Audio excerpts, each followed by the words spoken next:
Challenger 2, the latest big battle tank from the armoured BritPack. Beasts like this are one of the sights in land warfare.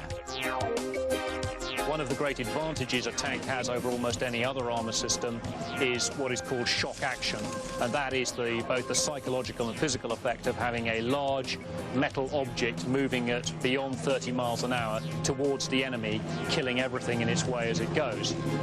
The Challenger may get the Brit lips stiff, but it was originally designed for the Shah of Iran as the Shia 2. Never got off the ground, a revolution or something got in the way. It evolved into the Challenger 1 main battle tank for the UK Army, and it's done pretty well in conflict. It was extremely successful in the Gulf, accounting for over 300 Iraqi tanks, for actually a loss of not one of theirs.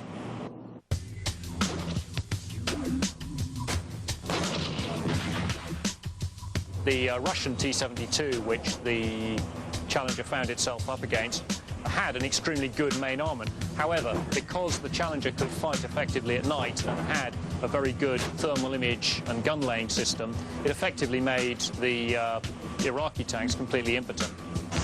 And now it's even harder. The first Challenger 2 came into service in '98. The Army's getting nearly 400, with a load of 50 shells. It's a lethal machine.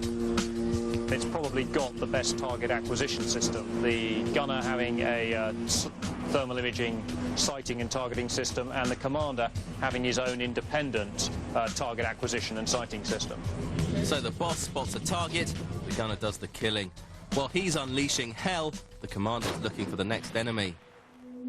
Well, if you talk to foreign tank operators, they will sing the praises of systems such as the Abrams and the Leopard. But if you actually say to them, which tank would you like to go to war in and be shot at, they normally say Challenger 2. And the reason is because Challenger 2 has such an advanced armour system.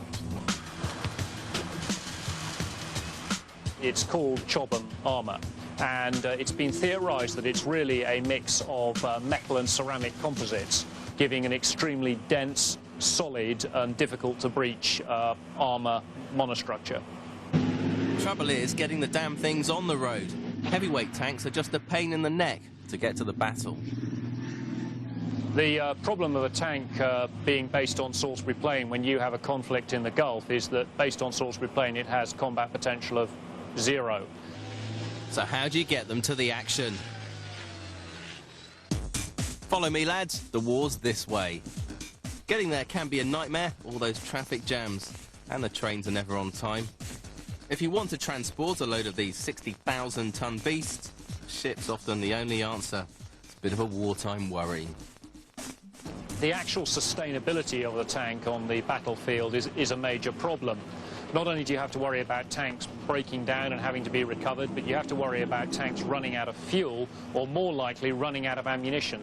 And it is possible that tanks may have to actually retreat to rearm and refuel. And if you can't feed freshly equipped tanks into the breach caused by that action, then you do stand a chance of actually losing ground. So, will Challenger 2 be one of the last great big battle tanks?